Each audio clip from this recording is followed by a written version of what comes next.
Boa noite a todos. É um prazer enorme estarmos aqui nesta noite de terça-feira, na primeira semana do Direito à Live. Este evento que é uma realização de diversas instituições aqui de Teresina. Contamos com a presença de ilustres professores que toparam participar e vir aqui transmitir um pouco da sua bagagem e muito, né, do seu conhecimento que possui na vida prática e na vida acadêmica para todos nós. E este evento é realizado pela Faculdade CEUP, junto com a Faculdade FAET, e em realização também com o ConectJus, UESP, Instituto Melhorem e em Júris. Acho que eu tinha falado em Júris. E é um prazer enorme termos aqui hoje à noite, no primeiro tema, primeira semana, o professor Roberto Vanderlei Braga, professor de Direito, aqui da cidade de Teresina. Ele é especialista em Direito Civil, especialista em Ciências Processuais. Ele tem graduação na Universidade Católica de Pernambuco, em Direito. Tem também graduação em Ciências Econômicas pela Universidade Federal de Pernambuco. E atualmente é juiz, né, da 22ª Região do Tribunal Regional do Trabalho, na cidade de Teresina. E irá proferir uma palestra para todos nós sobre a terceirização nas relações de trabalho. Professor Roberto, eu queria dizer que é um prazer enorme tê-lo aqui conosco. Nos sentimos bastante honrados, prestigiados pela sua presença, e espero que todos que estão nos assistindo nesse momento aproveitem, acompanhem, pois nós teremos aqui uma aula magna sobre as relações de trabalho e principalmente essas repercussões desde a reforma e do funcionamento do próprio poder judiciário, né, nessa justiça especializada que é a justiça laboral. Professor, sem mais delongas, fique à vontade, pode começar, né, a palestra é sua. Boa noite a todos. Boa noite, obrigado, professor André Luz, pelo convite. Parabenizar aí e agradecer por ser o primeiro a iniciar, né, esse ciclo de eventos aí, de palestras aí. Eu preparei alguns slides, algumas roteiros para a gente poder falar sobre o tema da terceirização, que embora tenha, vamos dizer, possa aparentar estar um pouco batido, mas ele está muito ainda em voga, porque ainda tem algumas situações que não foram bem tratadas ou bem definidas e ainda merecem reflexões. Então, eu vou pedir para fazer aqui um compartilhamento de tela para a gente acompanhar e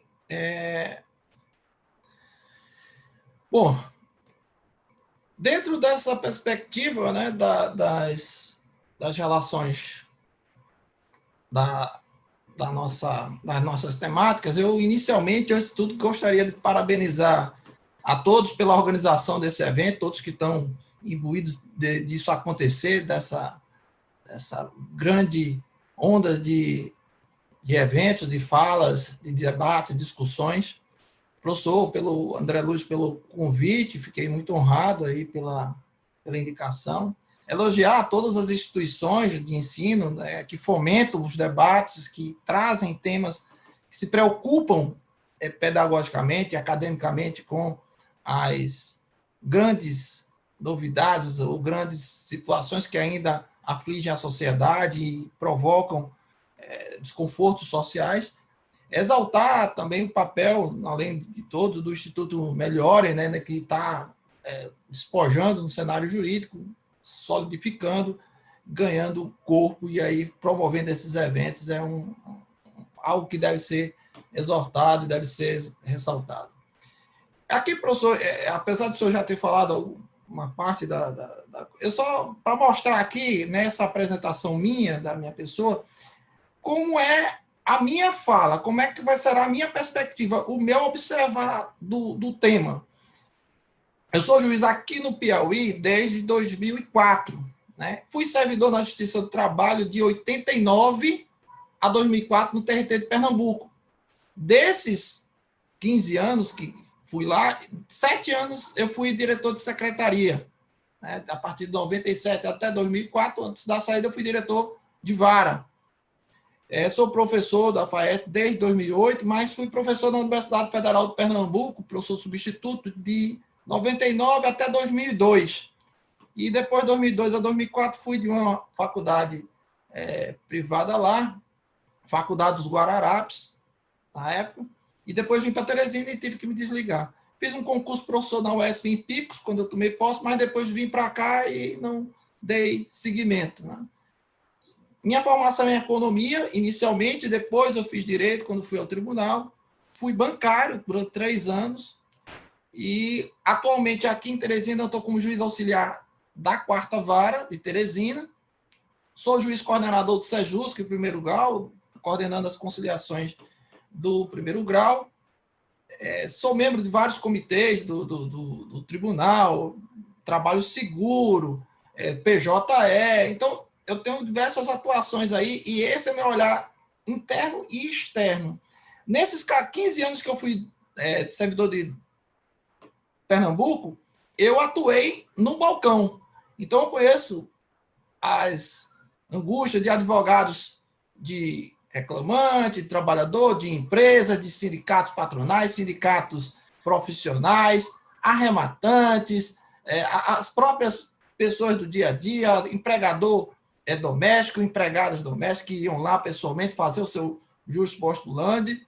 E sou ex-coordenador da Central de Mandado e de Leilões de Teresina. Então, conheço o trabalho, as dificuldades do oficial de justiça, do embate com os devedores, com os executados, nas diligências, as diversas situações.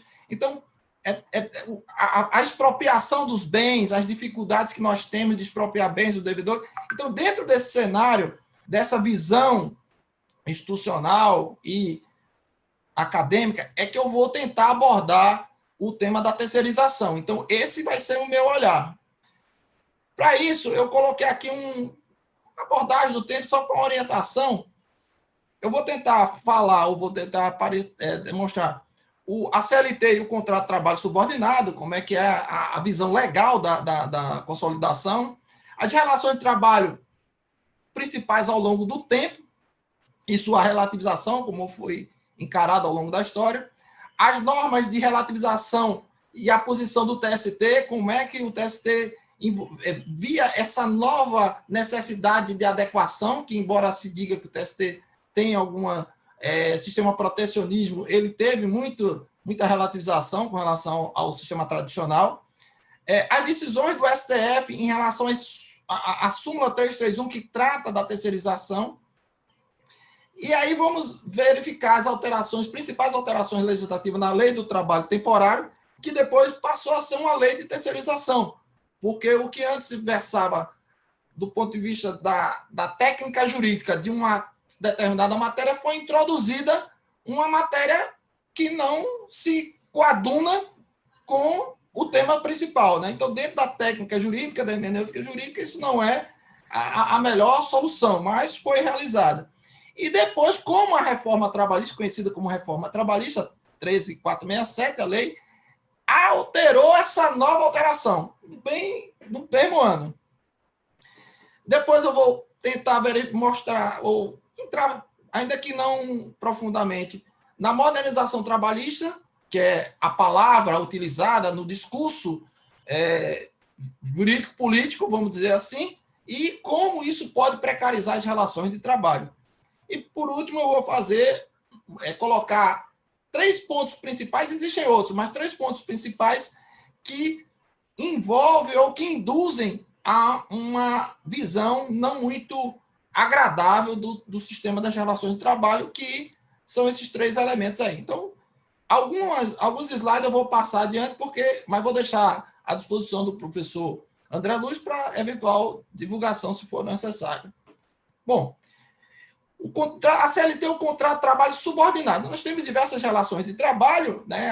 Várias atividades humanas são objeto de tratamento jurídico, tratamento legal, mas o que nós vamos falar é sobre o trabalho subordinado, a relação de emprego.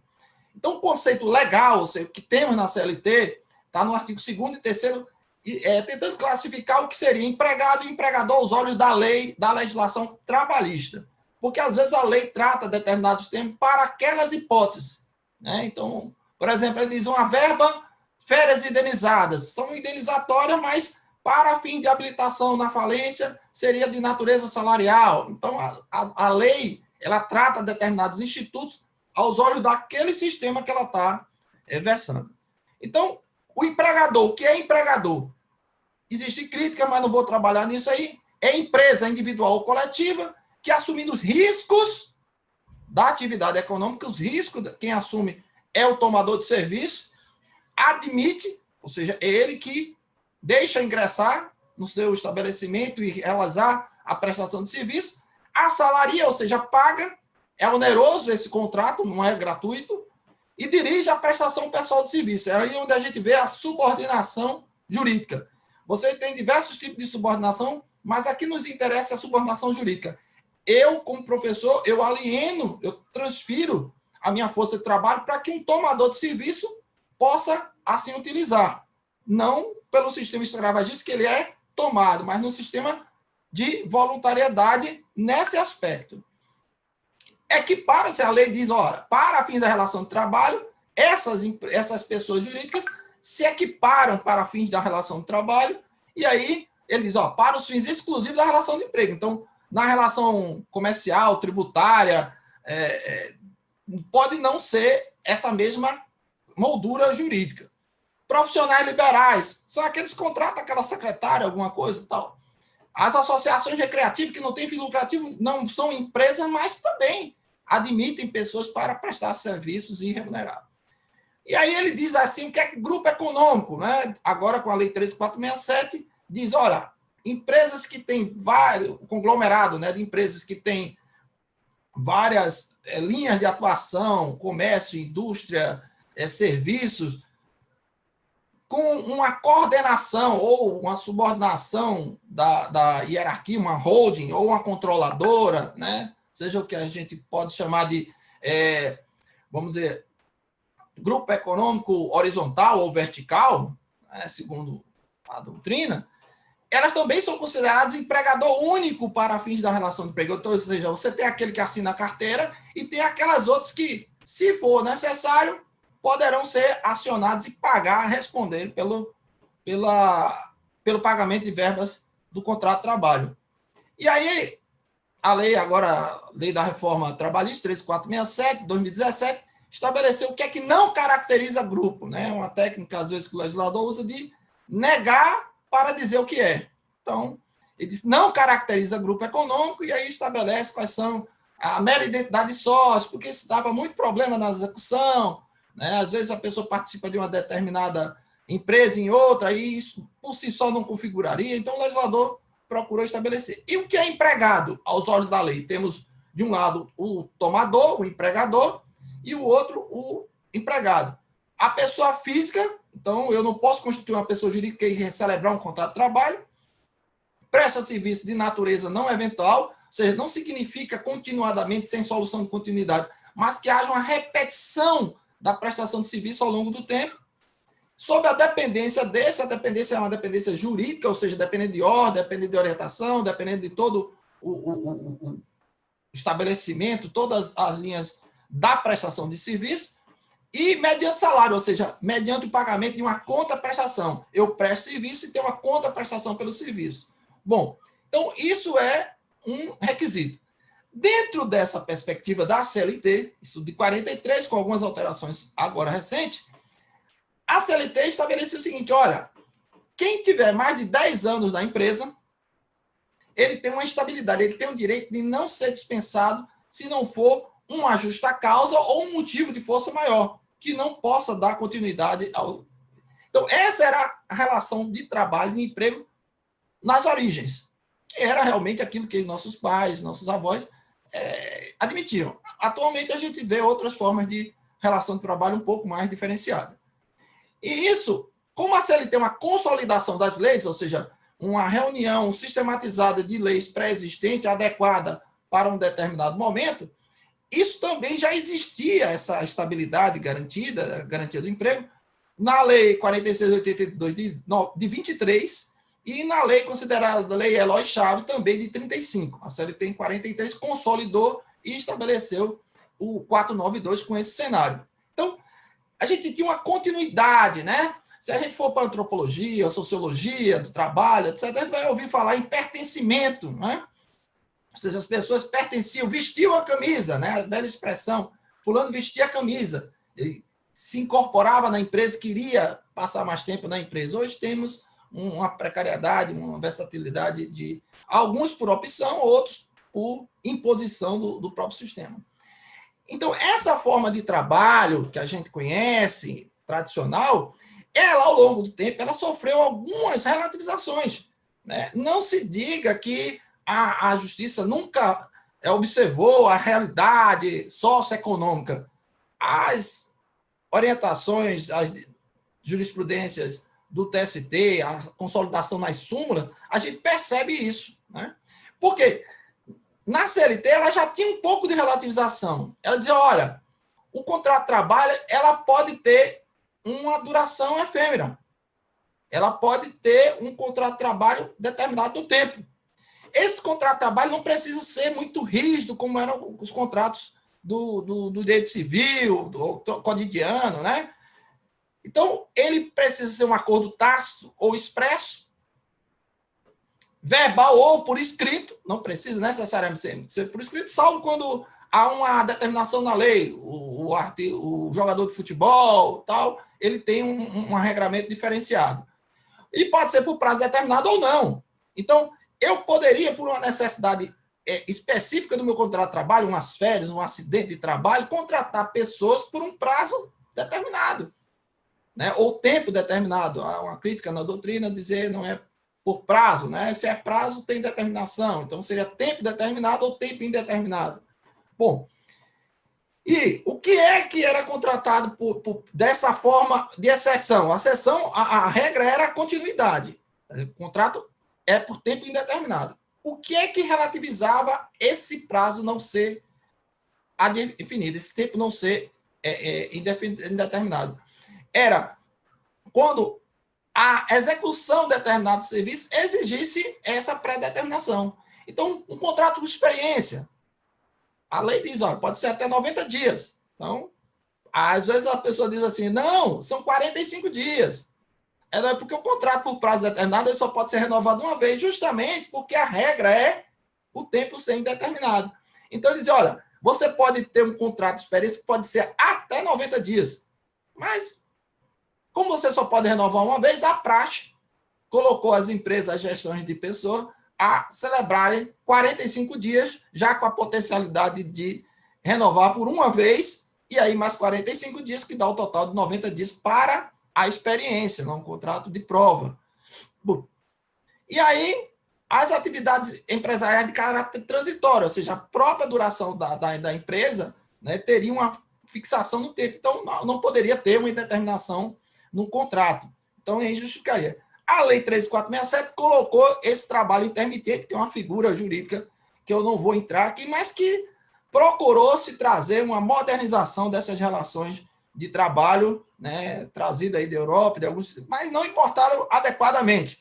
Nesses outros países, o trabalho intermitente ele tem um formato diferente do brasileiro. O brasileiro é que criou uma forma de trabalho intermitente muito mais precarizada, né? Então, em Portugal, salvo engano, agora a memória me foge, mas ele lá tem que trabalhar pelo menos 6 meses no ano, 4 meses consecutivos para poder ter a intermitência.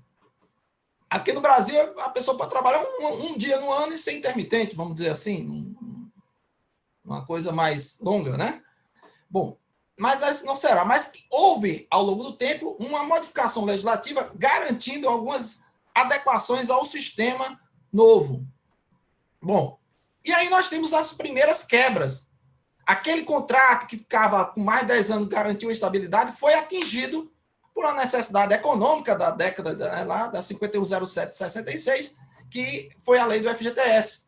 Havia um sistema de garantia no emprego depois de 10 anos. Se você fosse despedido, aí teria uma reintegração, ou quem fosse antes teria um valor em dobro. Bom, mas havia uma necessidade de um novo fenômeno, que esse tipo de engessamento, né, prejudicava a atividade econômica. Veio a lei do FGTS como um sistema opcional.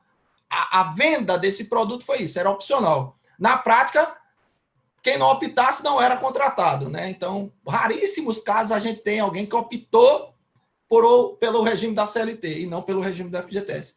Quem é mais antigo vai verificar que às vezes tinha um quadrinho já preenchido, opção, com um X marcado lá. Veio o Decreto-Lei 267, que alterou a questão da organização da administração pública, né?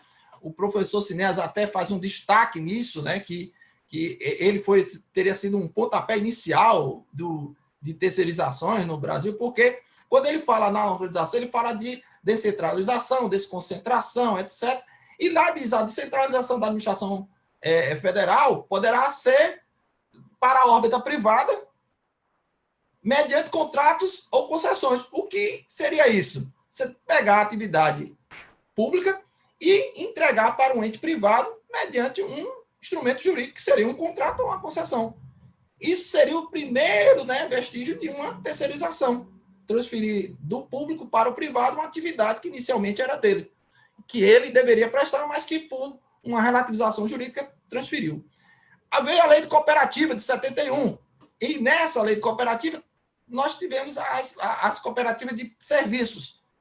Então, determinadas pessoas se associavam, criavam uma cooperativa, faziam determinados trabalhos, cooperativa de trabalho, e esse benefício depois do contrato era distribuído igualmente. Essa seria a cooperativa lícita, né? Terceirização, a prestação de serviço, a cooperativização de serviço, de trabalho lícita.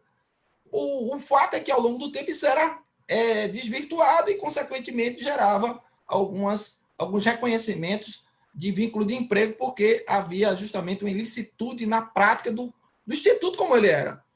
A cooperativa ela tem todo um arcabouço jurídico bem tratado e havia um desvirtuamento disso. Bom, lei do trabalho temporário. Essa lei de 74, ela veio justamente para dizer, olha, em vez de você fazer o contrato por tempo determinado, pode ser criada uma empresa com esse fim específico, de fornecer mão de obra a um determinado tomador para as suas atividades principais ou não.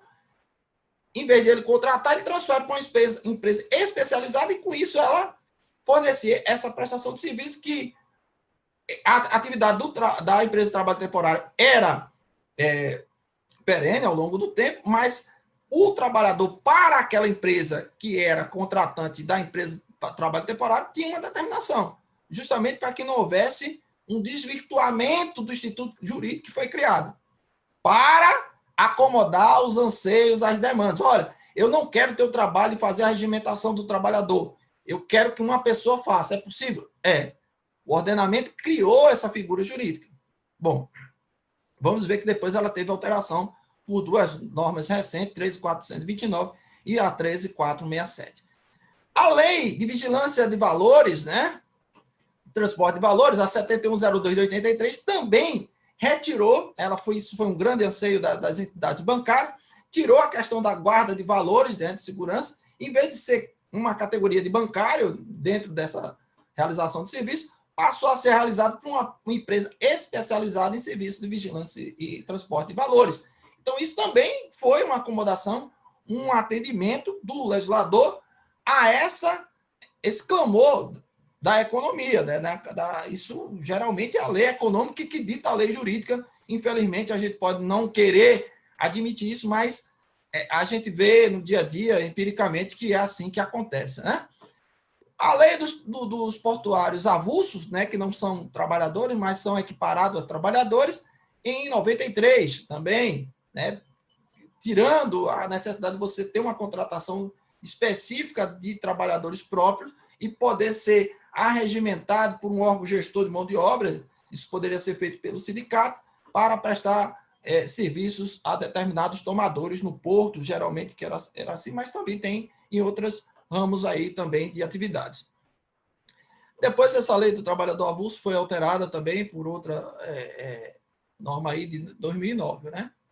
Bom, o Código Civil, ele também tinha, né, o 2002, ele teve uma possibilidade de, lá na gestão de contrato, teoria dos contratos, a celebração de sociedade de pessoas, né, que reciprocamente se obrigam a contribuir com bens ou serviços. Então, havia uma possibilidade de uma criação de uma figura, uma contratação, para prestação de serviço, para o exercício de determinada econômica e partilha entre si dos resultados. Então, uma empresa poderia ser constituída para a prestação de serviço. Então, o Código Civil tratou genericamente nesse sentido. Bom, e aí vamos para o âmbito legislativo. Essa súmula, ou norma jurisprudencial, a súmula 256 do TST, ela falava sobre a questão justamente que os fenômenos aconteciam, os fatos ocorriam, as questões eram demandadas, e ele dizia, ó, salvo no caso de trabalho temporário e de serviço de vigilância, da lei 6.019, da lei 7102, é ilegal a contratação de trabalhadores por empresa interposta, formando vínculo empregatício diretamente com o tomador, justamente porque era isso. Se você se propôs a realizar determinada atividade, então você teria que ter todos os elementos, né, físicos, humanos, para poder fazer a atividade que você se propôs no mundo jurídico, que é isso a questão da pessoa jurídica. Então, essa súmula depois ela foi cancelada, né, porque foi substituída pela súmula 331.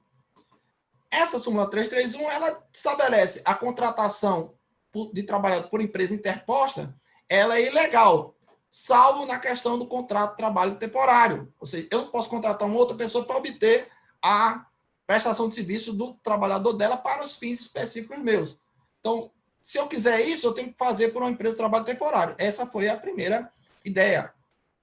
E aí ele diz, olha, a contratação irregular não gera vínculo de emprego com a administração pública. Ele ressalvou por quê? A administração pública, por comando constitucional, tem que ter o concurso público. Então, não poderia, por uma construção jurisprudencial, desvirtuar esse comando constitucional. E aí ele diz, ó, não forma vínculo de emprego os serviços de vigilância, né? E bem como, aí o TST estendeu.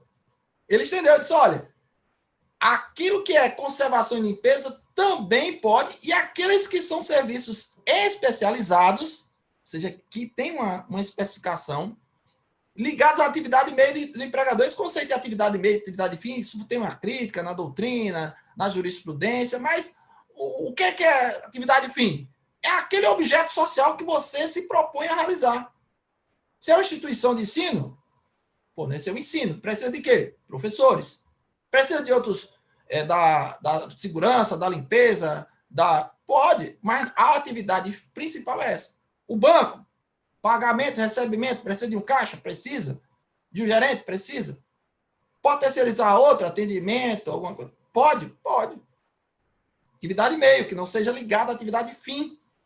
Então, essa foi o critério para o TST evitar a burla e evitar uma precarização, uma violação à dignificação do homem. O homem não pode ser tratado como coisa, o trabalho não é coisa. Embora alguns queiram fazer isso, mas isso é uma exigência do patamar mínimo civilizatório que nós temos hoje. Bom, e aí ele diz, olha, se houver inadimplemento dessas empresas que você contratar para prestar esse serviço dessas atividades de meio, segurança, transporte, limpeza, conservação, portaria, etc., você vai responder. Por quê? Porque você está se apropriando, ao fim e ao cabo, daquela atividade humana. Então, você tem que ser responsabilizado. E ele disse assim, olha, desde que essas pessoas sejam chamadas, né, o contratante, o prestador de serviço, né, o contratado, o trabalhador tem que chamar os dois para poder obter a execução de um, né, e o outro com o título executivo. Ou seja, você tem que ter uma sentença que diga que aquela pessoa deve e que aquela pessoa é responsável. Isso é o que a gente chama de título executivo. Quer dizer, o Estado só vai poder invadir o patrimônio dessas pessoas, pegar bens dela para pagar, no caso de inadimplemento, se tiver um comando judicial, se tiver uma decisão judicial para poder fazer isso. Bom, e os entes da administração pública? Aí tivemos um cenário um pouco divisível, porque a gente dizia que quando havia inadimplemento também gerava a responsabilização da administração pública. Veio uma decisão do Supremo Tribunal Federal, né, esse caso foi até o Supremo Tribunal Federal. O Supremo Tribunal Federal entendeu que o artigo 71 da Lei de Licitação dizia que não havia responsabilização, foi recepcionado pela Constituição, foi considerado constitucional. O professor André Luiz pode falar depois dos efeitos da constitucionalidade, da declaratória, mas que isso não poderia ser óbice a uma responsabilização, só que não é pelo mero inadimplemento, mas que deveria ser fundado em outro instituto jurídico. E aí seria a culpa em vigilância, a culpa ineligendo no processo licitatório mal feito, né, ter eleito a pessoa adequada, culpa ineligendo, ou culpa em vigilando, ou seja, durante a execução do contrato, o tomador de serviço, o contratante, não teve o cuidado de verificar a regularidade da atividade daquela empresa em relação a quem estava prestando serviço por intermédio dela. Porque, ao fim e ao cabo, a pessoa está se apropriando. Então, o Estado teria que dar esse exemplo. Então, o TST alterou a redação da súmula para garantir essa possibilidade de um ressarcimento. Veja que nós estamos falando sempre de a posteriori, de algo de reparação e não de prevenção. Infelizmente, a gente não tem muitas ações que a gente chama afirmativa nesse sentido. Bom, e aí o TST avançou para dizer, olha, só responde pelo período que a pessoa prestou serviço para o ente público, não para todo o contrato de trabalho. Isso é muito lógico, tudo bem.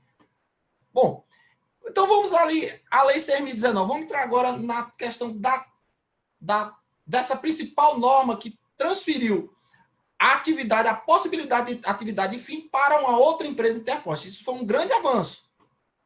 Que até então, para a sua atividade própria, para as suas finalidades, a pessoa contratava diretamente. Poderia contratar para atividade meio? Sim.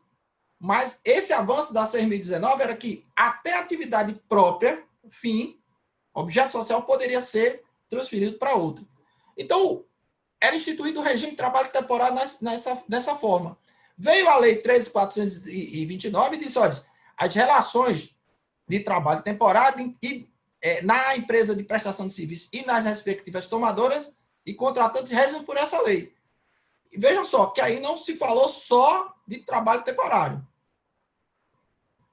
E aí veio o que é trabalho temporário, a definição no artigo 2º, que depois foi alterado pela 13.429, dizendo o seguinte: trabalho temporário é aquele prestado por pessoa física, contratado por empresa de trabalho temporário, que coloca à disposição de uma empresa tomadora de serviço para atender a necessidade de substituição transitória de pessoal permanente ou a demanda complementar de serviço. Essa é a finalidade. Essa era a finalidade.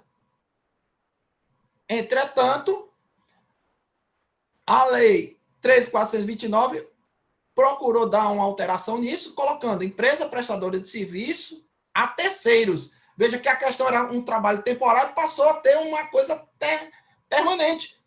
Empresa prestadora de serviço a terceiros é pessoa jurídica de direito privado destinada a prestar a contratante de serviços determinados e específicos. E aí gerou novamente a dúvida, determinado específico pode ser para atividades meio, serviços especializados, e não só atividade principal. E aí veio a Lei 13.417, 13.467, a conhecida reforma trabalhista, e colocou uma pá de cal dizendo, não, você pode prestar serviços, inclusive na atividade principal. Quaisquer atividade, o advérbio quaisquer já é bastante por si. Mas o legislador, quer dizer, cravou o prego. inclusive na atividade principal, justamente para não dar nenhuma margem interpretativa, procurou, né? Nenhuma margem interpretativa ao aplicador da norma. No caso aí, o judiciário e a fiscalização trabalhista. Então, prestador de serviço, transferência feita pela contratante da execução, eu que contrato o serviço, de qualquer de minhas atividades, inclusive minha atividade principal, posso transferir a outrem. A pessoa jurídica de direito privado que prestadora de serviço que possua capacidade compatível com a sua execução. Aí a lei procurou estabelecer os ditames lá de capacidade econômica. E a empresa prestadora de serviço contrata, remunera e dirige o trabalho dos seus trabalhadores. Ou subcontrata por outra empresa. E aqui é uma coisa interessante. Tem muita gente aí que fala de terceirização e quarteirização, né? Como se fosse uma subcontratação, a terceirização da terceirização. E não é. Essa terceirização, cadê a subcontratação comum? Quarteirização, na ciência da administração, se a gente for pesquisar, olhar, né? Pelo menos existe essa qualificação.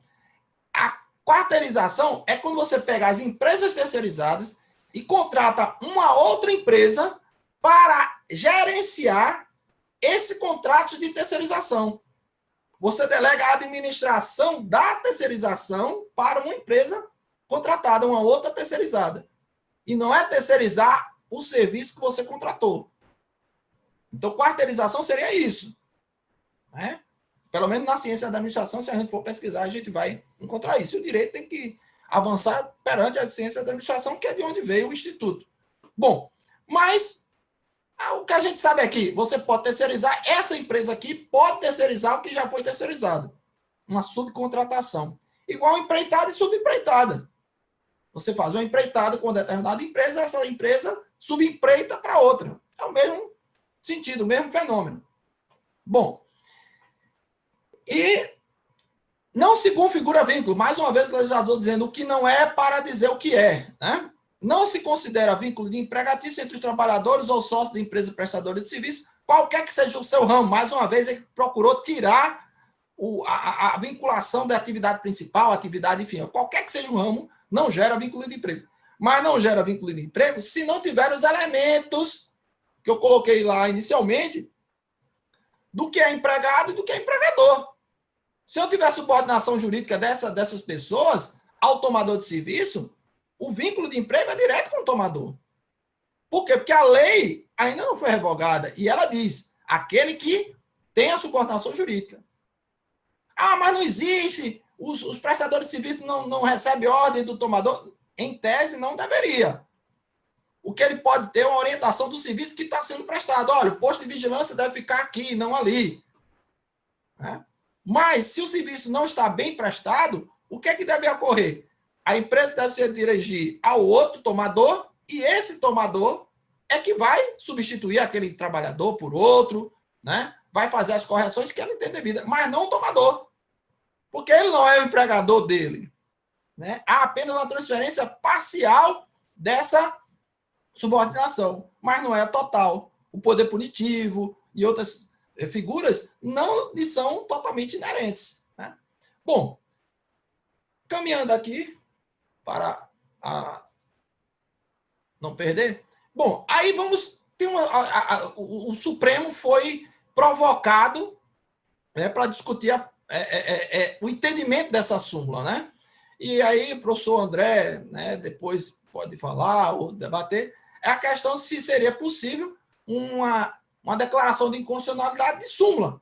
Ora, se a súmula não é, em tese, norma jurídica, e aí vai gerar uma intriga com o pessoal das escolas hermenêuticas, né? Os positivistas, pós-positivistas, com os demais ramos das discussões das escolas, mas o certo é que o Supremo enfrentou o tema à luz da súmula 331. Uma ação, uma inconstitucionalidade arguída de uma súmula. E não de uma decisão mais sobre o alcance da súmula, né? Então, esse foi, vamos dizer, a perspectiva que se debateu. Bom, então, o primeiro assunto tratado pelo Supremo foi a Lei Geral de Comunicações, em que no artigo 94 falava sobre a possibilidade de uma contratação ou terceirização dos serviços próprios de telecomunicação, das empresas de telecomunicação. E aí, né, nessa primeira enfrentada de tema, o Supremo, né, falou que o que não poderia ocorrer é a negativa da vigência ou da validade do artigo legal, do artigo 94, por um órgão fracionário, teria que ser por negativa do plenário, né? Então, aí ele tratou mais por um aspecto de técnica de constitucionalidade do que propriamente um enfrentamento sobre o tema de fundo. Então, ele dizia, negativa parcial de vigência e eficácia ao inciso 2 do artigo 94 da lei tal, por órgão fracionário com base na súmula, impossibilidade, licitude de terceirização de toda e qualquer atividade, meio ou fim, não se configurando a relação de emprego entre a contratante e o empregado da contratada. Isso foi firmado na DPF 324 e no recurso extraordinário 958-252. E aí, aqui tem um longo, né, enfrentamento, mas o certo é que ele estabeleceu a tese desse tema 739. Né? E aqui a gente pode ver que ele diz: é nula a decisão de órgão fracionário que se recusa a aplicar o artigo 94, inciso 2, da Lei 94.72/97, sem observar a cláusula de reserva de plenário. Né? Ou seja, ele teria que levar para o órgão plenário do TST ou nos tribunais regionais para o seu órgão plenário ou quem estabelecesse regimentalmente quem enfrenta a questão da constitucionalidade, que em regra é o pleno, né? Então, no tema 739, que tratava o tema esse, né? Foi fixado essa tese do tema 739. Então, é nula a decisão de órgão fracionário. Então, poderia afetar por outro tema, porque o TST tem essa possibilidade de verificar a constitucionalidade em se tratando de normas trabalhistas. Ele difere um pouco do sistema comum. No sistema comum, nós temos o juiz de direito vinculado ao TJ, e o TJ, em relação às normas infraconstitucionais, a gente vai para o STJ, por meio do RESP, do recurso especial, e quando é matéria constitucional, um recurso extraordinário para o Supremo Tribunal Federal. Mesma coisa na Justiça Federal, Juiz Federal, TRF, STJ ou STF. No nosso caso trabalhista, no TSE, o que a gente chama de contencioso constitucional, ele exerce isso dentro desses próprios órgãos. Então, a gente tem Vara do Trabalho, tem Tribunal Regional do Trabalho e o TST, tanto para a questão constitucional como a questão infraconstitucional em matéria trabalhista e processo de trabalho, de modo geral.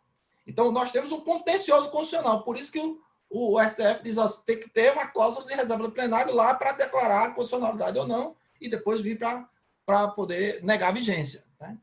Bom, e aí tivemos esse outro recurso extraordinário da lavra do ministro Luiz Fux, em que ele disse que aqui foi para admitir a repercussão geral na questão da terceirização de serviço para a consecução de atividade fim da empresa.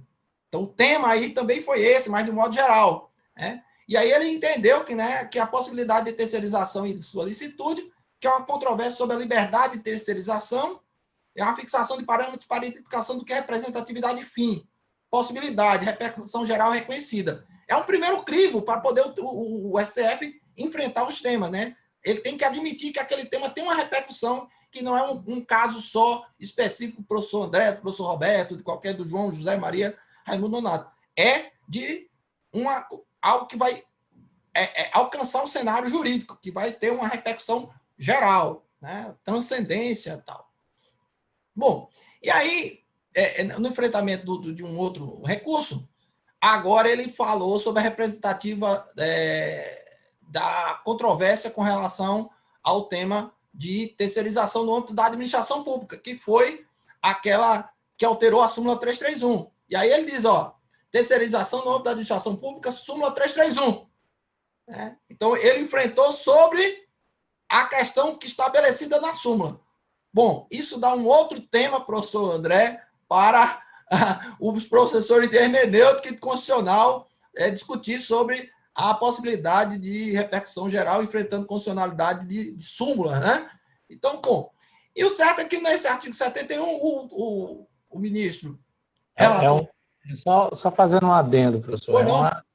é uma inconstitucionalidade reflexa, né? Porque eles estão atacando a súmula, mas cita lá a lei, né? Com malabarismo aí, né? Bem interessante. Mais adiante, ele enfrenta a súmula pela própria súmula, né? Porque aqui a gente tinha a questão da administração pública, pelo menos. O problema é no outro recurso, é que ele enfrenta exatamente pela súmula em si, né? Porque aqui eu estou dizendo, ó, esse efeito decorrente do artigo 71, né? A súmula está dando uma interpretação tal. Então tem um instrumento legal ali específico. E no outro, lógico, vai ter um instrumento legal lá na Constituição, tal, liberdade, livre iniciativa. Bom, mas não tinha um instrumento legal em estrito senso. Bom, e aqui ele vai sobre a questão da dicotomia, que é imprecisa de atividade fim, atividade meio, né? Aqui do ponto de vista acadêmico, né? Essas questões realmente são controvertidas, o que é objeto de atividade fim e atividade meio. Eu sempre tive um critério muito preciso, eu olhava o objeto social do contrato, da constituição daquela pessoa jurídica. Porque ali ela disse qual foi o fim que ela se propôs na sociedade. Porque essa é a grande sacada que se teve. Olha, você, em vez de você atuar como Roberto, como André, você vai criar uma personalidade jurídica para desvincular seu patrimônio e atuar na sociedade dizendo para que você se propõe. Esse é o objeto social, esse é o que tem na empresa. Então, esse é o fim que ela se propõe. E para ela fazer isso, ela tem que fazer. Porque senão perde a finalidade. Então, mais ou menos, essa seria a minha linha, né, argumentativa. E aqui ele trabalha, são vários temas que ele fala, só sobre um âmbito estritamente econômico. Não se enfrentou muito a questão da precarização. Ele fala que aqui em alguns tópicos da ementa, que o TST não tinha elementos específicos, científicos, para poder estabelecer que haveria ou não precarização das relações de trabalho. Fala sobre a questão do arquiteto vertical, organizador de cadeia, né? Que hoje a teoria da administração fala de outsourcing, né? Que é a transferência do modelo tradicional para uma outra, né? A gente vê muitas impressoras outsourcing, né? Você, em vez de ter uma impressora, você contrata uma empresa, essa empresa vem, coloca a impressora dela lá, se encarrega de tudo. Se quebrar alguma coisa, tal. Só que o ser humano não é uma impressora. Esse é o grande diferencial. O ser humano não é uma impressora, não é um notebook incomodado, para que a pessoa possa ser considerada, né, coisa, a resificação do homem, a coisificação do homem, né? Quem trabalha com teoria de direitos humanos, né, passa por essa discussão, né? Bom, e aí ele fala sobre os benefícios, né? Aprimoramento de tarefa especializado, economia de escala, é tudo pelo aspecto meramente econômico estrito senso, né? Redução de custo, estímulo à competição de servidores externos. A gente sabe como é que se dá aí. Nós temos empresas de grandes marcas de grifes de roupa que se vende vestidos, roupas aí por R$800, R$1.000, e o fazimento dele, a elaboração dele, pelas aquelas pessoas da periferia econômica, né, dos países subdesenvolvidos, em desenvolvimento, seja lá como queiram chamar, é feito por R$5 a peça, R$10, R$15. Isso é exploração do homem, né? Bom, e aí maior facilidade de adaptação, modificações, tal, e ele vai explicando diversos elementos aí que foram pesquisados, maior flexibilização do mercado, adaptabilidade e tal. Bom, o certo é que ele disse que firmou a tese, né, de que o inadimplemento dos encargos trabalhistas dos empregados do contratado não transfere automaticamente pelo seu pagamento, seja em caráter solidário ou subsidiário. Ou seja, não é uma coisa automática. E o que é que ele diz? Olha, você fundamente em outro tema, em outra coisa. O ordenamento jurídico tem, a caixinha nossa tem. Né? Partindo de uma questão de completude do ordenamento, né, e tal, a gente teria a solução dentro do ordenamento, que é o quê? Lá no direito civil, nós temos, na teoria da responsabilidade civil, a questão da culpa. Responsabilidade por ato doloso ou culposo. E a culpa ela pode ser em vigilando, em negligendo, vigilando, custodiando. Né? Então, nós temos Instituto do Direito Civil que podem ser aplicados. No Instituto do Direito Civil, no sentido amplo, né? Na teoria de responsabilidade civil. Bom, e aí o TST passou a adotar aquilo ali, olha, a administração tem que demonstrar, e aí foi uma decisão recente, né, que a administração teria que demonstrar que fez a fiscalização, a eleição adequada, o processo licitatório, tem que demonstrar que todo, junto ao processo licitatório, teria que demonstrar que durante a execução do contrato teria que fazer isso. Quem tem que fazer esse ônus? Quem tem esse ônus de provar que houve ou não essa culpa? Bom, há uma divisão muito grande, uns acham que teria que ser o empregado, porque ele foi que acusou e disse que teve a situação culposa, né, de responsabilidade, aquela teoria de quem faz a acusação deve provar, mas no âmbito da questão civil, a gente sabe que tem, seja a questão da teoria da aptidão da prova, ou teoria dinâmica de inversão de ônus, como queiram categorizar, alguns trabalham de outra forma, mas o certo é o seguinte, na própria teoria da prova, se a gente alega que não recebeu determinado valor de salário e que prestou serviço para fulano, que foi contratado pelo ente público, e o ente público, ao ser chamado para ser responsabilizado, alega que fez um processo licitatório e que, em tese, fez o pagamento das faturas ao empregado, ao contratado, então ele está apresentando um fato obstativo ao direito do trabalhador. Ele está apresentando um fato que impede, porque ele tomou as medidas do artigo 71, dizendo que não era responsabilizado, e para afastar a responsabilidade. Então, é um fato obstativo, é um fato impeditivo ou extintivo do direito do autor, ou modificativo. Prestou, mas não queira alguns enquadros de determinada forma, não vou entrar nessa área. Mas o fato é que essa afirmação de que não tem responsabilidade traz consigo negativa, não é indeterminada, é uma negativa qualificada. Ou seja, eu fiz a licitação, ele executou o contrato. E até pela teoria dos contratos, a gente diz que todos eles devem ter boa-fé na formação e na execução do contrato. E o ente público não está afastado dessa boa-fé. E aí, nesse caso, ele teria que mostrar que fez, cuidou adequadamente.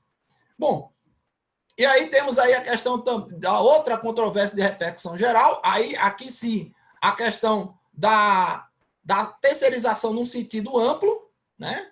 E aí é um voto bem longo, né? Aqui ao final vou trazer. E aí aqui, professor André, ele fala em diversos momentos, já sob a ótica da Lei 13.429 e da Lei 13.467. Interesse recursal subsistente, ou seja, porque houve uma alegação de que, em face de ter havido esse normativo da 13.429, teria perdido o objeto, o recurso, né? Porque agora teria um disciplinamento legal. E ele disse que subsistia isso aí, porque modificaram essa norma e não apenas fixar o entendimento da Corte sobre a constitucionalidade da tese esposada na súmula, né? Quando a gente fala em constitucionalidade da súmula, é porque da tese esposada na súmula, né? Aí avança mais do que a própria súmula, né? Que a gente fala que norma jurídica é uma coisa, né? O texto jurídico é outra coisa, né? O texto é uma coisa, norma é outra, conduta e tal. Bom, o certo é que ele aborda as questões novamente sobre o valor social do trabalho da livre iniciativa, fala sobre o artigo 5º, ninguém é obrigado a fazer ou deixar de fazer alguma coisa em virtude de lei, trabalha com essa questão, enfrenta a teoria dos direitos fundamentais de Alexis, né? Fala a questão do direito geral de liberdade, né? A questão sempre da autonomia da vontade e tudo. O ônus de demonstrar a necessidade de adequação da medida restritiva, porque ele dizia que o TST estava restringindo direitos, né, de uma maneira sem, vamos dizer, a finalidade constitucional específica, que não seria o legitimado para isso, né? Tendo ele faz toda uma invasão da jurisprudência do TST, criticando, evidentemente, né? E dizendo afirmando que a terceirização não fragiliza a mobilização sindical dos trabalhadores, né? E aí a gente vê que no próprio dia a dia a gente entende, juntos somos mais fortes. Então, como é que eu vou esfacelar isso? Vai ser um objeto de uma crítica minha ao final, porque isso fragiliza e precariza as relações de trabalho. Volta a tocar novamente no conceito de atividade fim ou não, ele, né, aquele primeiro caso que ele falou da terceirização da administração pública, ele traz aqui também para a administração ou para a terceirização privada, ou de um modo geral, né? E, então, tem vários itens aqui da súmula que ele vai enfrentando, repete alguns dos que ele já fez lá adiante, traz jurisprudência estrangeira, etc. Tal. E aqui são os temas principais. Em conclusão, a prática da terceirização já era válida no direito brasileiro, mesmo no período anterior à Lei 3429. Então, o Supremo ratifica que é possível, que é constitucional, terceirizar, independentemente dos setores que é adotada ou de natureza das atividades contratadas com a terceira pessoa, reputando-se inconstitucional a súmula. Aí, professor André, é com o senhor. Essa linha aí é com o senhor. Ele reputou inconstitucional a súmula por violação dos princípios da livre iniciativa, né? E da liberdade contratual. Tá certo? Então, essa é uma matéria para Vossa Excelência. E aí, no item 23, né, da emenda, ele diz assim: as contratações de serviço por interpostas pessoas são rígidas na forma determinada pelo negócio jurídico entre as partes, até o advento da Lei 3429. Diz, ó, tudo que era jurisprudencialmente é inconstitucional dos moldes adotados pela súmula. Então, e aí 3429 e 3467 marco temporal após o qual incide o regramento determinado na nova redação da Lei 6.019, inclusive quanto às obrigações e formalidades exigidas das empresas tomadoras e prestadoras de serviço. Porque aí essa legislação que veio alterar estabeleceu quais as empresas, capital que deve ser observado, tudo, tem vários detalhes aí dessa terceirização. É aplicável às relações jurídicas pré-existentes, antes da 13.429, né? A responsabilidade subsidiária jurídica contratante pelas obrigações trabalhistas não adimplidas da empresa prestadora de serviço, bem como a responsabilidade pelo recolhimento das contribuições previdenciárias devidas por esta, né, da Lei 8.212, mercê da necessidade de evitar o vácuo normativo resultante da insubsistência da súmula 331. Veja só, o vácuo normativo da súmula. Então, eu acho que aqui, né, os professores de hermenêutica, né, talvez o professor Enio, não me lembro agora se ele vai falar alguma coisa, mas seria ótimo para uma live, porque aqui não tem como a gente dizer que jurisprudência não é norma jurídica, porque nós temos aqui uma afirmação do Supremo dizendo aqui, ó, o vácuo normativo da súmula, da insubsistência da súmula 331, ou seja, antes da súmula 331, está aqui, e depois da súmula 331, está na lei, né? Bom, e o recurso, ao final, afirmou a seguinte tese: é lícita a terceirização ou qualquer outra forma de divisão do trabalho entre pessoas jurídicas distintas, independentemente do objeto social das empresas envolvidas, que era o que eu afetava, né? A ilicitude ou licitude da terceirização, mantida a responsabilidade subsidiária da empresa contratante. E aí, professor André, uma coisa interessante que eu vou falar aqui num parênteses, que as pessoas às vezes falam assim, a má-fé do trabalhador, a demanda excessiva, a reforma vem para isso. Mas, no entanto, as empresas, até hoje, as empresas contratantes sustentam a tese que não são responsáveis, até alegam ilegitimidade lá, carência de ação, etc., dizendo que não tem responsabilidade, que quem é o empregador foi a empresa contratada e que ele, o trabalhador, é empregado da empresa contratada e que ele não tem responsabilidade nenhuma.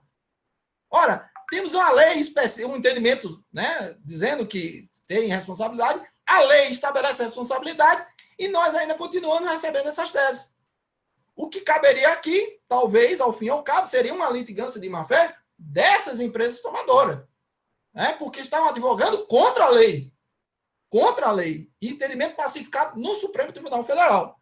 Bom, aí eu vou caminhar um pouquinho agora para o que eu falo de modernização, que é a palavra da moda, né? Utilizada inclusive na reforma trabalhista, e o que isso pode gerar de precarização. Então, eu trabalho aqui com 3 grandes eixos. Tem outros, mas eu vou trazer 3 grandes eixos perversos da reforma, ou das últimas reformas.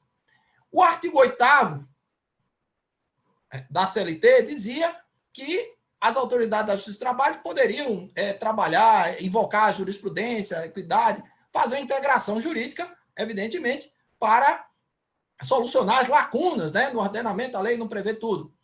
E aí, o legislador colocou o seguinte: súmulas e outros enunciados de jurisprudências editados pelo Tribunal Superior ou pelos tribunais regionais não poderão restringir direito legalmente previsto, nem criar obrigações que não estejam previstas em lei. Muito bem, muito bonito. Mas aí eu pergunto o seguinte: isso aqui foi direcionado para o TST porque a gente tinha uma súmula, por exemplo, que não tinha previsão expressa em lei, na lei específica, mas haveria o que a gente chama e conhece na literatura jurídica, ou por analogia legis, ou analogia iuris, né? Ou uma analogia por um caso semelhante que foi julgado, ou uma analogia com base numa norma jurídica pré-existente para aquele caso, em virtude de uma lacuna naquele caso específico do sistema normativo. Isso não vai poder mais existir? Somente na Justiça do Trabalho? Será que uma norma dessa subsistiria no STJ? No processo civil? Será que o Código de Processo Civil, tão moderno como é colocado, tão democrático, será que ele não estaria isso para o Código Geral? Essa mordaça jurisprudencial hermenêutica só foi para a Justiça do Trabalho? Bom, é de uma constitucionalidade duvidosa, né? Nenhuma lei poderá afastar do Poder Judiciário ameaça ou lesão a direito. E lá no 3º, ele colocou uma outra mordaça, que eu vou explicar por que ela é importante. Ele diz que a convenção coletiva e o acordo coletivo, a Justiça do Trabalho analisar exclusivamente os elementos essenciais do negócio jurídico. Seria o quê? Agente capaz, norma prescrita ou não defesa em lei e objeto lícito determinado. E aí, balizará sua atuação pelo princípio da intervenção mínima na autonomia da vontade. Né? Bom, e aí a gente tem a fragilização dos sindicatos. Por que uma fragilização dos sindicatos? No âmbito da terceirização, nosso caso específico, quando você esfacela uma categoria em outra, você dificulta, né, a união. Porque agora você não tem mais o sindicato dos bancários, você tem o sindicato dos prestadores, da portaria, da manutenção, da vigilância, né? E eles não se harmonizam. Porque antes a gente tinha uma categoria muito sólida, muito específica. A mesma coisa dos metalúrgicos. E aí você começa a tirar manutenção, bombeiro, portaria, limpeza, e isso aí começa a dificultar a união para poder pleitear melhorias. Então, existe essa fragilização com a terceirização. E agora, com a reforma trabalhista, que tirou a contribuição sindical obrigatória, era um desconto de um dia de salário da pessoa, se a pessoa tem 364 dias ainda para ser, e colocar, destinar um dia do seu trabalho para um benefício coletivo, inclusive o seu, né? Não é todo mês, mas foi tirado.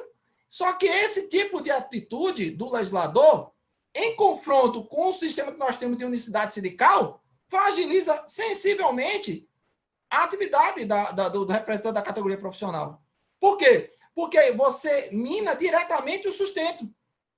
Ah, porque tinha sindicato a torto e a direito. Bom, é que o nosso sistema de unicidade sindical convive muito bem com contribuição obrigatória. Porque você desconta e vai para esse mesmo sindicato. Aí fala, não, mas a liberdade sindical, liberdade associativa, não pode a pessoa ser obrigada a contribuir. Muito bem. É muito bem. Mas só que no sistema que se busca a liberdade sindical, que o Brasil ainda não, vamos dizer, ratificou a Convenção 87, que diz o seguinte: você pode escolher o sindicato ao qual você vai se filiar. nem independente da base territorial, ele pode existir mais de um. Então, na hora que você tem vários sindicatos, você escolhe qual é, o sindicato A, B ou C, aí sim, quando você vai contribuir, você escolhe qual é o sindicato representativo dos seus interesses. No sistema de liberdade sindical, eu tenho pluralidade sindical, e por isso que eu tenho facultatividade. Já no sistema de unicidade, eu só posso ter um sindicato na mesma base territorial, e agora eu tiro que eu só posso ter esse sindicato, não posso escolher outro, e aí a gente sabe que muitas pessoas não querem aquela pessoa, não querem sindicato, não vão discutir isso em assembleia, igual o condomínio, às vezes o pessoal reclama da norma condominial, mas não comparece à assembleia para poder discutir, né? Então, a mesma coisa acontece nos sindicatos também. Então, o nosso sistema ele tirou isso aqui, embora tenha uma PEC para discutir a questão da pluralidade sindical, mas primeiro tiraram o sustento, ou seja, não fizeram o sistema harmônico, casado, né? Bom, o certo é que o Supremo entendeu que essa retirada, que havia uma discussão se seria o imposto sindical, porque era obrigatório, uma contribuição obrigatória, então se conhecia como imposto sindical. E sendo imposto, não poderia ser por lei ordinária, teria que ser por uma lei complementar. E a Lei 13.467 não é status de lei complementar. Bom, o certo é que o Supremo disse que era constitucional e que há uma facultatividade da contribuição sindical, ou seja, é facultativo. Então, você diz que você pode contribuir facultativamente, não é obrigado mais. Então, a gente sabe que no dia a dia, né, antropologia, né, social, jurídica vai falar isso, né, sociologia do trabalho, que a gente não gosta de tirar muito dinheiro do bolso para pagar algumas coisas se não for muito obrigado, né? Aí, só questões religiosas, altruísticas, que a gente tem algumas previsões. Bom, mas o certo é que o Supremo, que é o guardião da Constituição, última palavra, né, que erra por último, vamos dizer assim, né, na linguagem popular, disse que era constitucional. Então, não precisa... A lei que faculta a contribuição é constitucional. Dentro dessa premissa, o que é que acontece? Ele fala toda aqui uma linha, né, sobre isso, mas aí o pessoal disse o seguinte, olha, tudo bem, é facultativo, mas a Assembleia da categoria reunida pode justamente dar essa autorização para o desconto. Não é um imposto. A categoria, que é representada na Assembleia, e o sindicato é o representante da categoria, nosso sistema é de unicidade sindical e representação por categoria, econômica e profissional. E aí, com isso, o que temos? Uma autorização voluntária, porque o sindicato é a própria categoria, para o desconto. Só que isso teve uma reclamação, né, a respeito disso, um descumprimento, né, do decidido na DI 5794, e a ministra Carmen Lúcia, né, deu decisão agora em abril de 2020, dizendo que a contribuição sindical tem necessidade de manifestação prévia e expressa. Prévia e expressa. Eu não posso primeiro dar o tiro para saber quem é, né, como a gente diz no popular. Eu não posso primeiro descontar e depois a pessoa apresentar sua oposição, porque isso fere a liberdade sindical realmente, né? Ao fim e ao cabo, a gente pode ter todas as críticas, mas a gente tem um ferimento porque a gente tem que ter primeiro autorização prévia e individual, não pode ser coletiva, ou seja, não pode ser pela Assembleia, de forma genérica, abstrata, ela tem que ser individual, expressa. E disse, a realização da Assembleia é descumprimento da decisão proferida, ou seja, não pode haver, embora tenhamos algumas decisões dos regionais nesse sentido. Aí vem os argumentos, professor, no sentido de que isso é injusto, porque a pessoa que está no sindicalizado, o sindicato abrange toda a categoria e tal. Justamente esse defeito, essa argumentação, é porque nós não temos a pluralidade. Porque lá na pluralidade sindical, a tendência, né, em regra, tem vários sistemas, mas, vamos dizer, a tendência é que a categoria, com o tempo, vai escolher aquele sindicato que melhor represente seus anseios. E aí, a unicidade sindical, que é uma terminologia utilizada por Amaury Mascaro para dizer a imposição por norma do Estado heterônima, do que uma unidade, ou seja, a formação ou a representação por um sindicato por uma vontade da categoria, ou seja, um elemento volitivo, espontâneo, um movimento tendente àquela unidade, e não uma imposição. Então, no sistema de pluralidade, eu contribuo para aquele sindicato, e aquele sindicato é que me representa, e por isso eu vou ser alcançado por aquela tratativa que ele fizer na negociação. E na pluralidade funciona bem, nesse sentido. Tem sistemas um pouco diferenciados, mas, de um modo geral, eu não sou obrigado a ser representado por um sindicato. Eu escolho o sindicato para fazer a representação. E por isso que, nesse sistema, se eu contribuo e eu vou para o sindicato, evidentemente que eu vou ser alcançado. Se eu não vou para aquele sindicato, eu não vou ser alcançado. Mas no sistema brasileiro, em virtude do vício da unicidade sindical, há quem sustente que ele deve permanecer, que é um sistema bom, etc. Temos todo um conjunto de discussão a respeito disso, que eu não vou entrar nessa linha. Bom, e aí qual o outro tema a respeito de sindicato ainda? É porque antigamente, professor, a gente tinha nós temos no direito do trabalho um princípio, uma questão de principiológica de Parra Rodrigues, que ele dizia assim, olha, o princípio da proteção, todo mundo conhece, o princípio da proteção. E ele se desdobra em 3 regras, ou 3 subprincípios. Indúbio pro réu, ou pro operário, né? No caso, semelhante ao direito penal.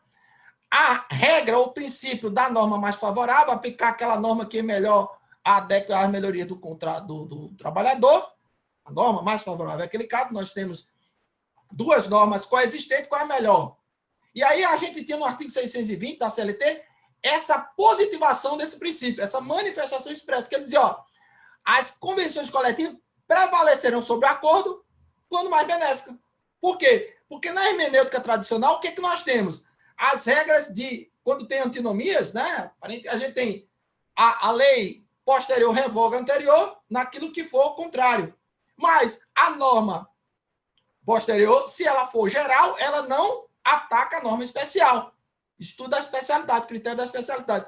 Então, aqui, na legislação trabalhista, na hermenêutica trabalhista, a gente tem o que a gente chama de hermenêutica flexível, não a hermenêutica tradicional. Então, se a convenção, que é a convenção coletiva, eu tenho o sindicato dos trabalhadores aqui, sindicato dos patrões aqui, celebra um ajuste e aquilo vale para toda a categoria ali, de todas as empresas e todos os trabalhadores.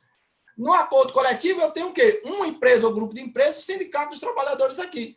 Então, só aqueles trabalhadores daquela empresa vão ser atingidos, vão ser beneficiados pelo acordo. Então, esse aqui é um critério mais específico. Mas na ordem trabalhista, o que é que era? Ora, pode ser aplicado a convenção, que é mais genérica, se ela for mais benéfica. É a cláusula do não retrocesso social, que está lá no artigo 7, que às vezes o Supremo invoca, né, de um outro contexto, mas a nossa base normativa está no artigo 7º. Bom, e aí veio a Lei 13.467 e diz assim, olha, os acordos sempre prevalecerão. Ele colocou um advérbio bem incisivo, sempre prevalecerão. E aí, acabou a questão do princípio da regra da norma favorável? Alguns entendem que sim, outros entendem que não.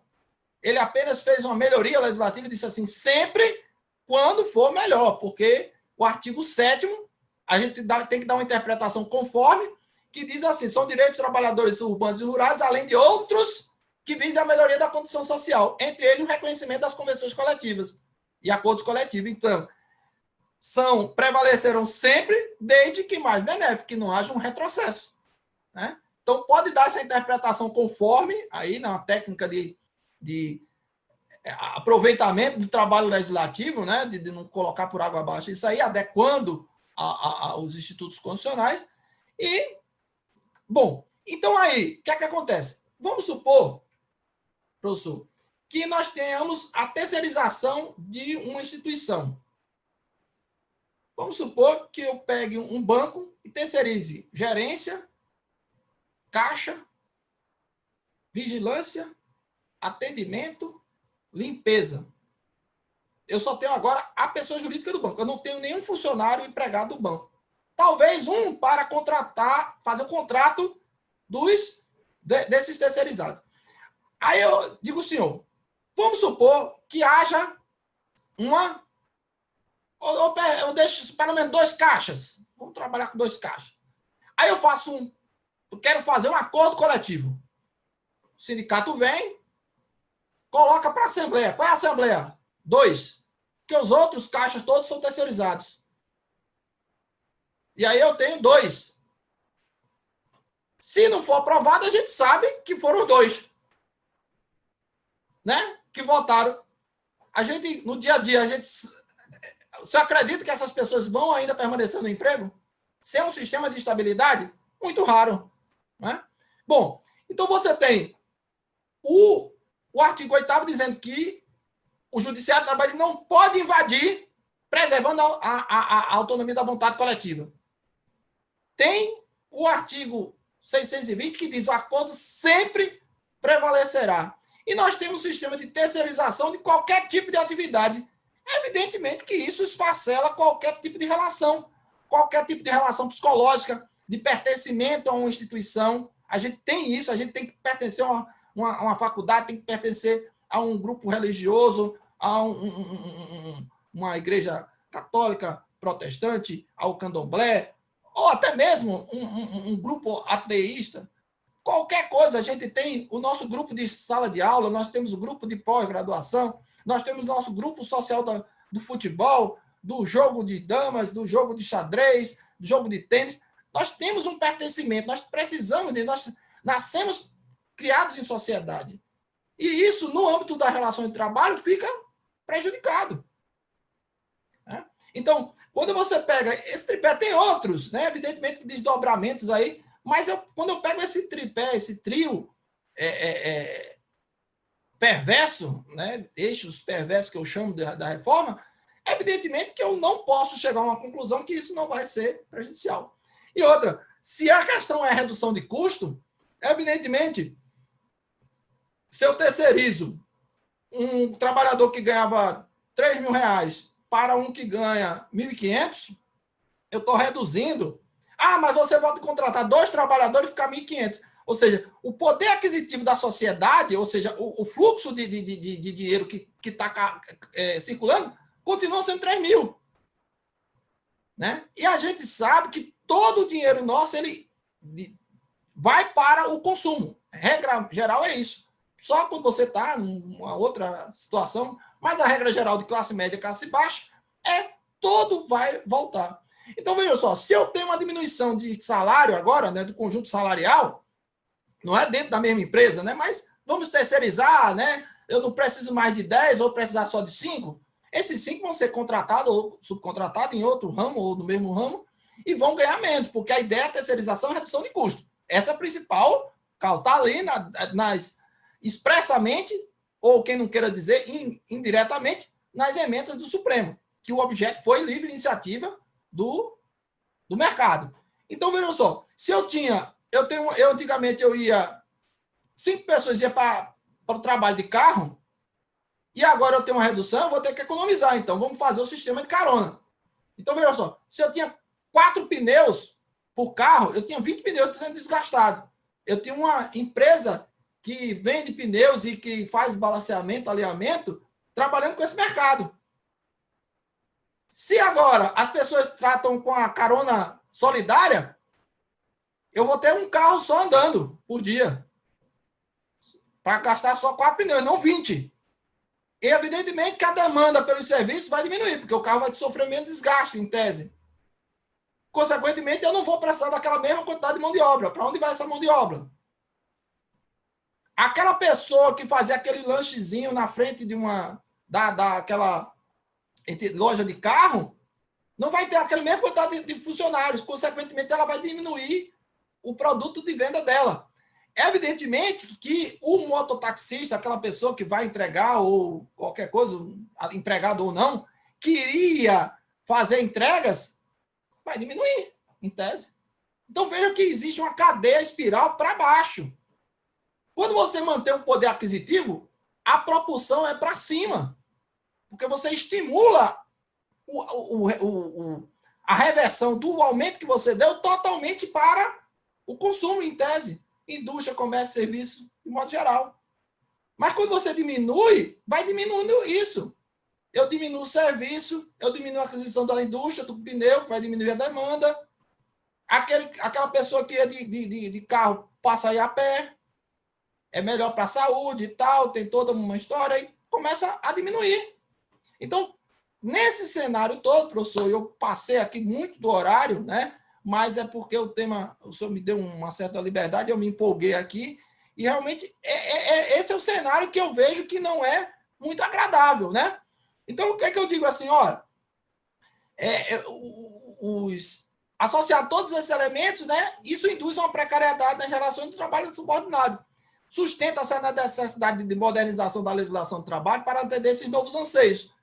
Porém, não se tem o mesmo zelo, professor, para observar as novas formas de subordinação. Diz assim, olha, a sociedade clama por isso, as novas relações de trabalho, mas querem agir a subordinação do mesmo critério que nós tínhamos na década de 30, de 40, de 50, de 60, de 70, de 80 e 90.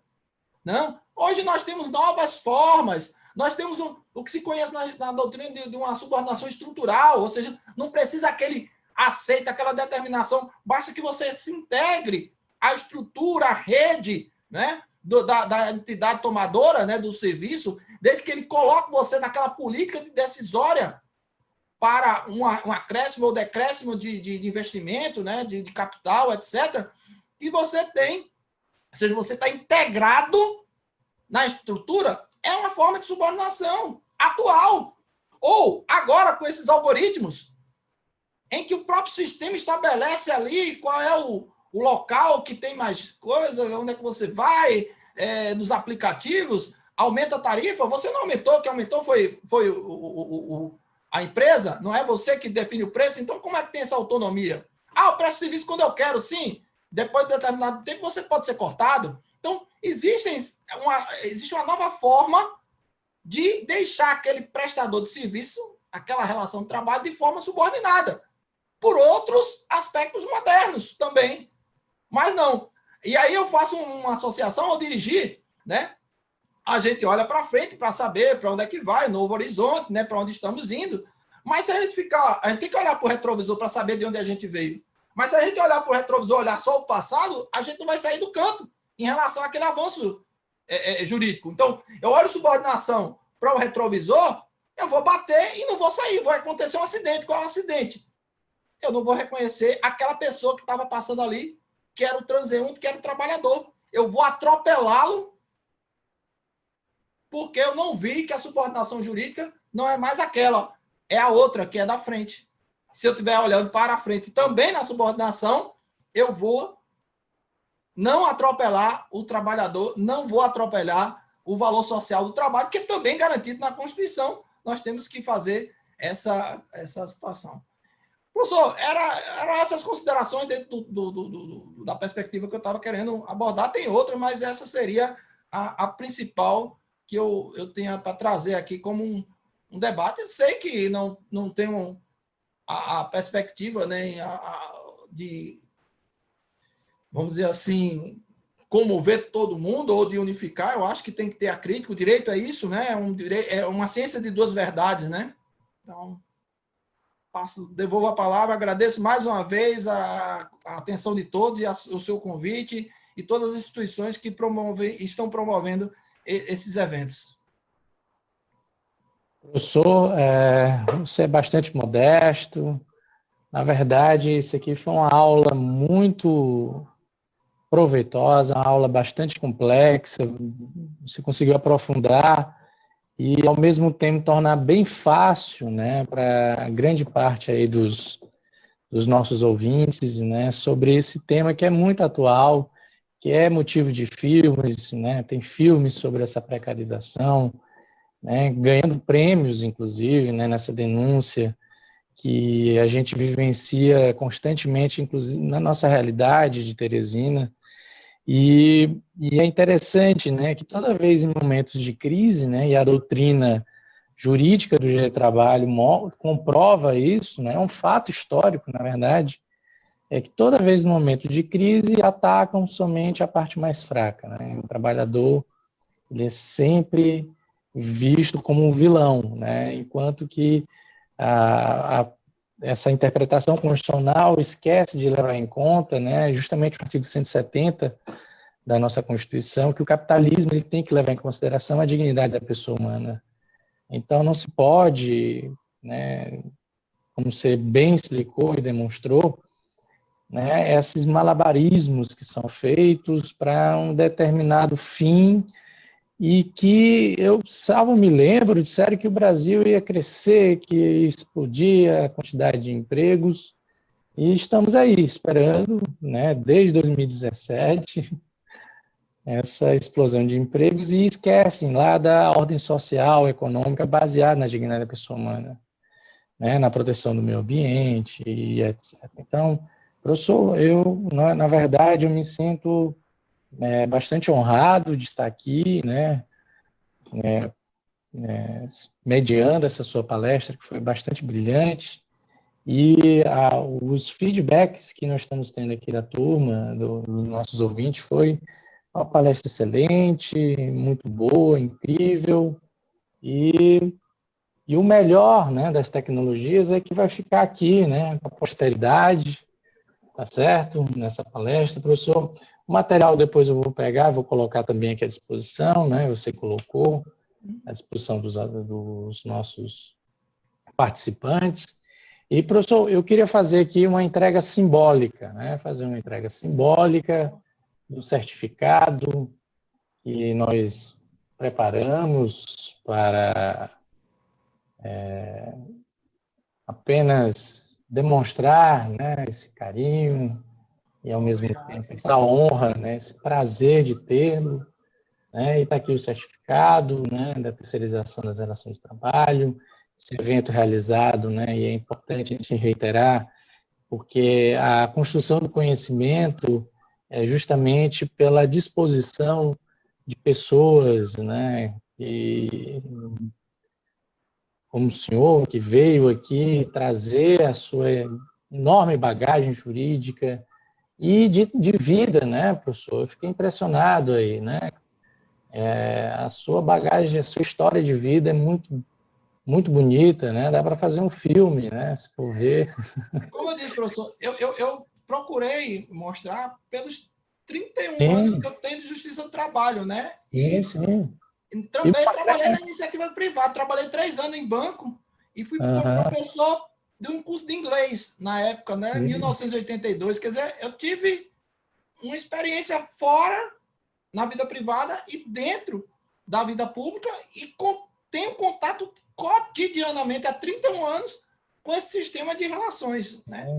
sim. Vendo diversas E a gente, visões, né? Não vejo visão só do trabalhador, visão só do empregador, vejo o conjunto social, né? E isso é que eu procurei, como eu disse, tentar colocar a minha visão, evidentemente, exato. mas E é respeito. justamente essa sua vivência, a gente percebe, né? Que você tem esse olhar atento, né? Muita gente tem aquela impressão, né, de que o juiz ele fica à mercê dessa visão, né? E você justamente de uma forma bem fácil, né, vamos dizer assim, conseguiu trazer questionamentos e críticas bem oportunas, né, e justamente a palestra de alto nível. Então, professor, foi um prazer enorme, tá certo? A gente sempre aprende, viu? Nas nossas conversas e aprendi bastante aqui com a sua palestra hoje. Então, professor, foi um prazer. Eu vou colocar, só avisando aí para as turmas, para os participantes, nós vamos colocar o link para vocês clicarem, né? Vai digitar lá um códigozinho para poder constar a presença, né? E assim receber os certificados. Qualquer dúvida, eu estou à disposição nas redes sociais. Professor, você tem mais alguma palavra, alguma coisa? Não, é só agradecer e esperar que não tenha, vamos dizer, de alguma forma sido ofensivo em alguma coisa, não estou aqui atacando um ou outro, é só mostrando um cenário, porque, inclusive, eu digo, o cuidado com o trabalhador, ele reverte para o empregador também, porque há quem diga que eles são inimigos, mas não são, professor.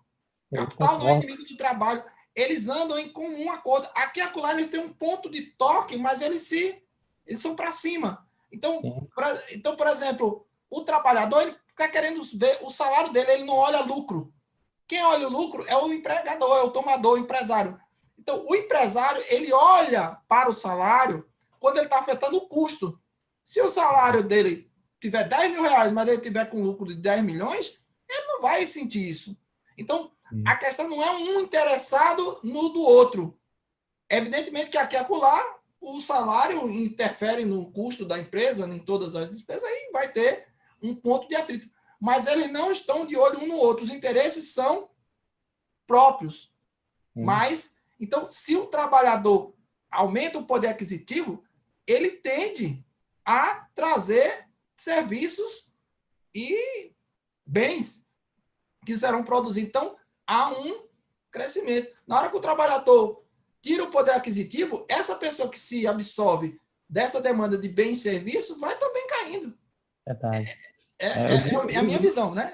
Exato. O desenvolvimento humano ele está atrelado ao acesso, né, ao poder econômico.